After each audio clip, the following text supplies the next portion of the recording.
Hello everyone, welcome back to the next section. In this section, we basically going to learn and practice some of the machine learning conceptual questions. So let's get started with the first question. So we have given let's say a regression output which has some coefficient, standard error, p-value, and we have let's say some features, 4 features: gender, field of study, year of study, and marital status. So the question is asking what can we learn about the features from coefficients and the p-value, and assume that your target variable is type. So the first thing which we can notice is the p-value of a marital status column. We can see that the p-value is 0.76, and if we set a significant value of 0.05, we can see that p-value is of 0.76, which is greater than 0.05. So the answer would be that hence we will accept the null hypothesis, which means our target variable's stipend doesn't have any kind of a significant relationship with marital status. Hence we can decide it, or hence we can remove this variable from our analysis, because marital status has no significance when it comes to predicting the value of a target variable called stipend. Another thing what we can notice with a gender variable, the coefficient value is minus 770, which means that stipend has around $770 difference between male and female gender. Another thing what we can notice from the coefficient value of year of study or field of study, it's saying that stipend will going to vary between your different field of study, or maybe the years of experience of year of study. So that's what we can learn some of the important insights from coefficient and p-value. So what we can do now, we can retrain our a regression model and remove the marital status, because we can see that marital status p-value is higher than 0.05, and we can remove because it doesn't have any kind of a significant relationship with our target variable. Now the next question, what we have given a situation. Let's say you have a data set of a fraud detection, and let's say if this fraud detection data set is a very unbalanced training data set, where 99% of your data has a normal transactions or a legit transaction, whereas 1% of your remaining 1% of your transaction are the fraudulent transactions. As you can see, it's like an unbalanced training data set, where 99% of your data points are normal and remaining 1% are fraud. And let's say you build some kind of a classifier model and you achieve an accuracy score of 98.5%. So you need to understand, or you need to analyze whether this is a good model or not. If it's a good model, justify it, and if it's not, what can we do about it? So the moment when we see an accuracy score of 98.5%, in my opinion, finding the accuracy score of 98.5% is not a good metric, especially when your data set is very unbalanced. In that scenario, I will prefer to use some different metrics such as F measure, precision, recall, to analyze whether both classes have been trained well or not, because we don't want to build a model which is only good enough to predict whether this transaction is good. I want to build a model which can has a good prediction capability whether this transaction is fraud or a legit. The another thing what we can do, since it's a very unbalanced data set, we can assign some kind of a weights to label labels the minority class so that they can get the higher weight as well. Or we can use some kind of oversampling as well, or undersampling, to maybe to balance the data set. So that would be some of the important things which I plan to do. First, to change the metric, it's better to use F measure, precision, and then analyze the results of this model. Secondly, I would assign some weights. So maybe I can put some higher weights to to a minority class, or maybe other approach could be downsample or oversample to make our training data set more balanced. Let's say in the next question you have given a area under curve graph and you got this kind of accuracy, or you got this kind of a metric result. So what does it mean? What it's telling to us? So based on this graph, this is one of the worst situation a model can get. So when your area under graph is approximately 0.5 or around 50%, which means that model has no discriminatory power, to distinguish between different classes. So this model looks very random, and it has no predictive capability to predict between different classes. So basically I would say that this model is not very useful. So the next step would be to find a different model, or go to your feature set to check whether your feature sets are good enough or not. Check your training data and bunch of other stuff, because this model is absolutely no use, because it's basically a random model which has no discriminatory power to distinguish between different classes. Now the next question is, let's say you have built some kind of a SVM model, support vector machine model, and you got, let's say, 3 hyperplanes A, B, C. So which one is the most optimal hyperplane which you will use for your model? And the answer is the best optimal hyperplane is C. And the reason for is that margin for hyperplane C is high as compared to both A and B. And another reason for selecting the hyperplane with a higher margin is robustness. So if we select a hyperplane A or B with low margin, then there is a high chance of misclassification as well. So we always select that hyperplane which can create a higher margin between different classes. The next very common question in the interview is, what is the difference between precision and recall? So the way I will approach to this question is to first of all to explain the definition of what is the definition of precision and what is the definition of recall. Next thing I will explain is the usage of precision and recall. When we need in what scenario we need to use precision, and in what scenario we need to use recall. So I can say that whenever false negative is very important for me, that the false negative should be as low as possible, then I would prefer to use recall. Now in a scenario where false positive is very important and we want our false positive to be as low as possible, then I will use the metric precision. Now in a situation when both precision and recall is very important, then probably I will use F1 score or a F measure to evaluate the performance of the model. So that's how you can approach your answer. First explain the definition, and then explain the scenarios and the situation where you will fit precision and recall. The next question is, how can you avoid the overfitting in your model? So the way we can see that whether model is overfitted or not is through how much is the difference between training error and the validation error, or maybe the training accuracy and the validation accuracy. And if you see like a big gap between these two, then there is a good chance that your model is suffering from a overfitting. There could be, and the situation could be that the features what you have taken, it seems to be very complex features, and eventually your model has become very complex. In that case, your model is more or less like a memorized kind of a model rather than a very trained or a trained model. So the way we can remove the overfitting is to use some kind of a regularization techniques. So the regularization technique can help you in reducing your feature set to the most appropriate, so that it can start reducing some of the overfitting. You can also validate your overfitting through cross validation measure as well, to see how much accuracy you're getting in different k folds, and that can also help you in telling if there is a overfitting in your model or not. Some of the machine learning models also give you a flexibility to see the feature importance, feature ranking as well.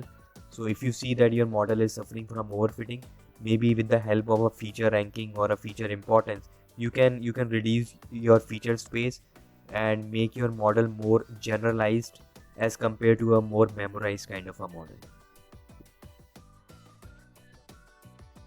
Another very common question in the interview is to define what is bias and what is variance, and also explain the concept of bias variance trade-off.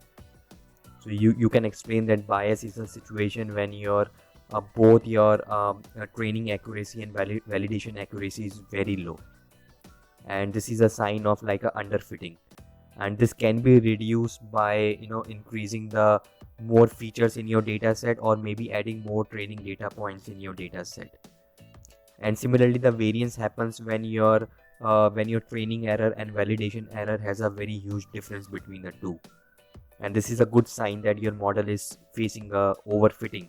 And in that scenario, the approach would be to reduce your feature space through regularization or some other feature importance step. Now, as we can see in the graph, we can see that when your training score and validation score are very high and both are trying to overlap, then this is a good sign that that model is a good fit. But if your training score is very high but your validation score is very low, and there is a big difference between both the scores, then there is a good chance that there is a high variance in the model. And similarly, in other way around, if you see on the right graph, your training score and validation score are both trying to overlap, but the problem is that both are very low. So this is a sign of a high bias. Similarly, we can see that if the training score and validation score has a very big difference between the two, then there is a good chance it's suffering from a high variance. So that's what the trade-off is, that we want to build a certain model which can have a a trade-off of bias and variance somewhere in between here. We're typically called as a best model, because in reality it's very difficult to remove the bias or variance completely. So what we can do is to find a bias variance trade-off which can be in between this graph, which can be called as a like a optimal model or a best model. The another way we can see how high bias or underfit looks. We can see that there is a big difference between all the data points. This blue line is your predicted curve and your x are the actual, and all have a very high error rate in all the points. Whereas if you see this middle graph, which looks very optimal, this particular model looks much more generalized as compared to this graph on the right, which is like a high variance or overfit. If you see its training error, it would be like 0%. If you see the training error on this graph, would be maybe like 80%. Whereas if you see this particular graph, you would see that training error and validation error are low and both are very close to each other. The another way we can see this underfitting and just right and overfitting, you can see with underfitting there is so much of residual or error between actual values and the predicted values. This is still much better. And if you see, this looks like a good model, but the problem is it's overfitted. You will see that training error might be like 0% or 1%, but it's not a very good model. So we don't want this kind of a model or this kind of a model. We want something this one, which looks like a bias variance trade-off. So in this graph we can see we want a model to be somewhere here, which might have few degree of bias as well as variance, but still it's much better than as compared to high bias or a high variance. The another very important and the common questions in the interview, which is basically they ask what are the main assumptions in linear regression. So some of the important properties of linear assumptions are that there should not be any there should be a linear relationship between the features and the target variable, as well as there should not be any correlation between the features. And the another important thing is that there should not be any heterozygosity, or I can say your one of the properties should be homozygosity, which means that your mean residuals must equal 0 with constant variance. If you see in this graph, the residual is basically the difference between actual minus the predicted values, and we can see that with every data point our residuals are not constant. Somewhere is very low, somewhere is very high, and that is not a good model to have. We want this residual should be very constant among every data points. And similarly, if we can see that our normal distribution of error term, this is another important property, a normal distribution of error terms. If you see our error terms, which are error terms are predicted minus actual, we can see that this looks like more like a normal distribution or a bell-shaped curve, and we can see that this model is not facing over prediction or under prediction, because we see that error rate is quite similar between both the axes, both on the negative side as well as on the positive sides.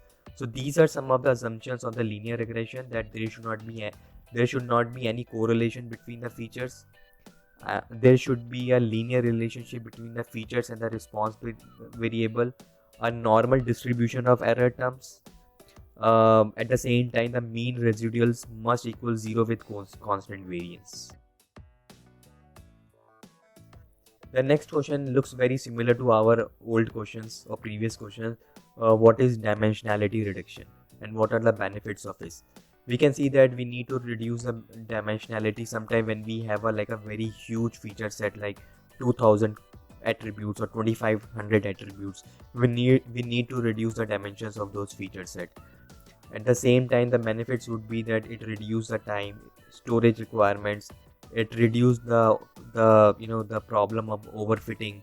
It will remove some of the noise reduction, some of the correlation values, and we want our features to be as important as possible, which can tell us why they are the most top variables, what are the variations they see when it comes to target variable. And some of the techniques we can use to reduce the dimensionality could be regularization, the other could be feature ranking or a feature selection, and that's how we can reduce the dimensionality. The another question can come up, what is the difference between XGBoost and random forest? So we can say that random forest is a bagging algorithm. It uses several base learners or decision trees, and which are generated in parallel and form the base learners of the bagging technique. So in the random forest, as we know, we can have a multiple decision tree which goes in parallel, and then the way it works that whatever training data set we have, it basically find a subset of training data and provide the different subsets of data to different decision trees, and all run in parallel. And whether it's a continuous whether it's a classification or a regression problem, based on that, the output from the multiple decision tree will be combined accordingly. And boosting or XGBoost is more like the trees are built sequentially. It's not parallel, it's sequentially when it comes to XGBoost, where each tree aims to reduce the errors of the previous tree, and hence all the parameters or all the variants will get updated accordingly. The next question is, sometimes you will get this kind of a question as well. Explain what is multicollinearity. So this usually occurs when you have a high correlation between your independent features, and then they can ask you, like, how would you remove this correlation or collinearity between the variables? What is a good metric? So one of the metric we can use, like a variance inflation factor. So for every variable you will get some kind of a score from the VIF or variance inflation factor. So if you get a score like 1, then it means that they are not correlated across different independent features. But if the scores between 1 and 5, then they are moderately correlated. And let's say if the score comes out to be greater than 5, then that means they are highly correlated. So this is how you can define the multicollinearity and what are the challenges it can impact to your target variable. So the approach would be to first define the definition of multicollinearity, then what are the challenges it can produce to the target variable, and what should be a good metric to measure whether your independent features are suffering from some kind of a correlation, and then how can you reduce this kind of a correlation among your features. The next question, again, it's a very important question, is what is p-value. Now, so sometimes the question can be like, explain what is p-value, but in terms of our layman language. Let's assume that you need to explain what is p-value to a non-statistical or non-mathematical person who doesn't have any background on statistics, and you need to explain the meaning of what is p-value. So how would you explain what is p-value? And then once you define what is a business usage of a p-value, for example, you can say that, hey, when I build the model and when I see some of the features, and if their p-value is, let's say, greater than 0.05, that shows that those features are not very significant. These features are not producing any kind of explanation why the target variable is behaving a certain way. So make sure you should have a both kind of a definition in your mind. first like a technical or a statistical definition of a p-value. At the same time, you should know how to explain a p-value to a non-statistical person, and what is the business value of a p-value, and how would you use p-value to understand some kind of a null hypothesis or an alternate hypothesis, or when we use some kind of a regression model and we get the p-value for a different features, how would you understand their p-value, and we can use, and how can we use to remove some of the features from the model building. Then another common question you can have, like a logistic regression. So you need to explain what is logistic regression. So you can explain that this basically used to find the relationship between dependent variable and independent variable by estimating probability through sigmoid function. And the good thing about the logistic is that you can get the output in the terms of probability, and it's very helpful when you really need a probability values. Like for example, you're building the model for a fraudulent or maybe a risk model or a fraud model, and that's where it can tell you that, hey, you know, how much there is a chance this particular transaction is a fraud, or how much is the probability that this transaction is fraud, or maybe how likelihood that this person credit profile is a risky profile, what is the probability. So that would be very helpful in using logistic regression or some other model as well, whether it's XGBoost, which can tell me some of the probability values. And in that case, you should able to explain like what is the sigmoid function is, and how logistic function works, and what is the meaning of some of the coefficient values when you get. So it's important to check if the coefficient values are positive or negative, because if it's a negative value, then probably there is a negative relationship between your feature and the target variable. You also need to check, you know, whether the sign of the coefficient is making sense or not. It might happen it's saying as you grow older, your salary will start going down, which might looks not a regular pattern, but that's where you really need to check whether the negative signs make sense or not. At the same time, you need to check the magnitude of the coefficient. Let's say if the coefficient value is coming to be like very high, 10,000, 15,000, 20,000, then you need to check whether these high value really making sense or not, because it's saying that if the coefficient value is 15,000, it means that if other features or other coefficients are constant, then even if there is a change by 1 unit, your output or a target variable can change by 15,000. So that's where you need to check the magnitude of the coefficient as well. Now we will go through the last set of questions on this chapter. Again, one of the common question is like, how can outlier values be treated?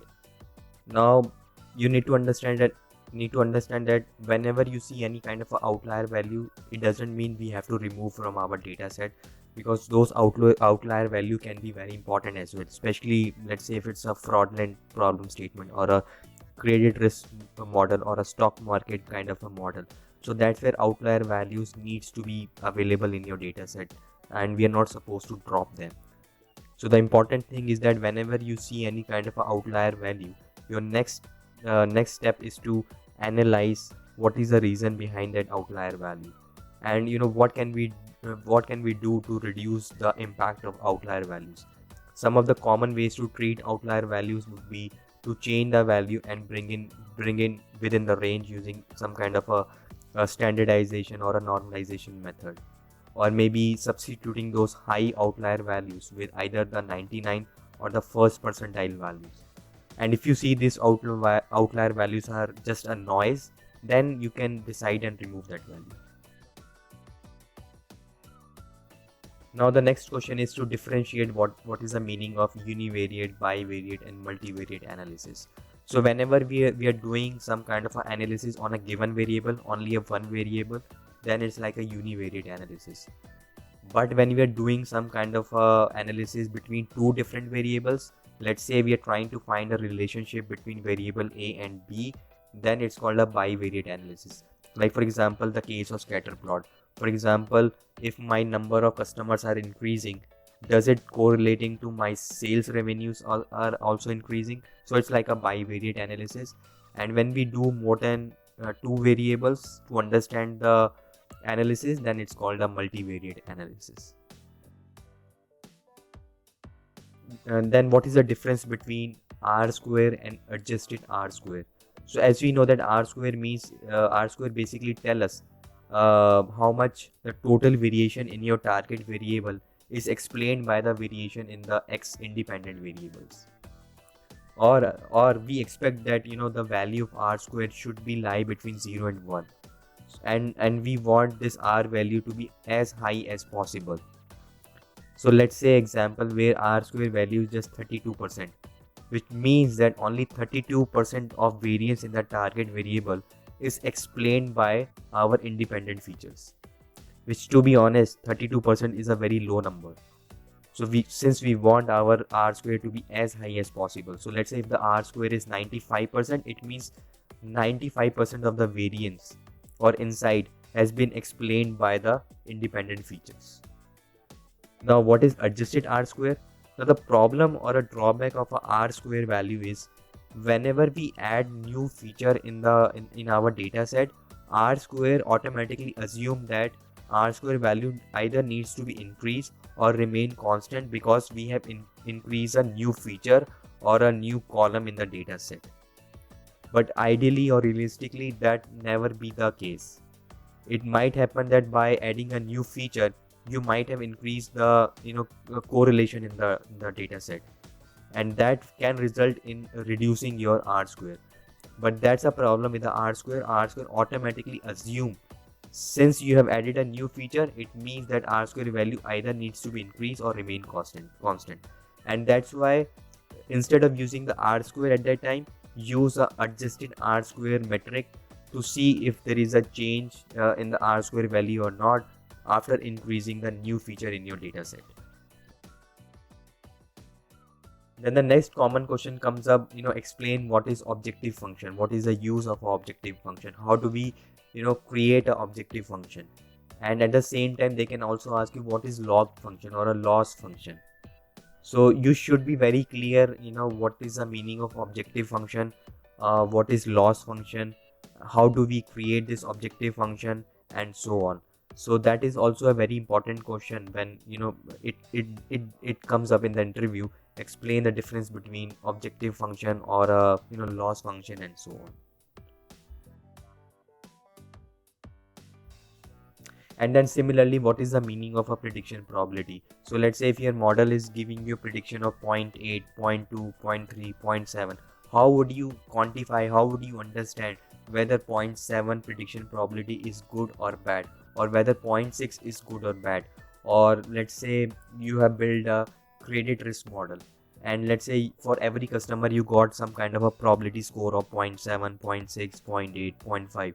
How would you decide whether 0.6 score is good enough, and we are any customer whose score is greater than 0.6, we will approve it? How would you decide whether 0.6 is a safe bet or a 0.7 or a 0.8? So that's where it's also important to understand how would you quantify or how would you understand those prediction probability. And at the same time also you should be very much clear what is the meaning of log loss, because a lot of model will give you a output in the form of log loss as well.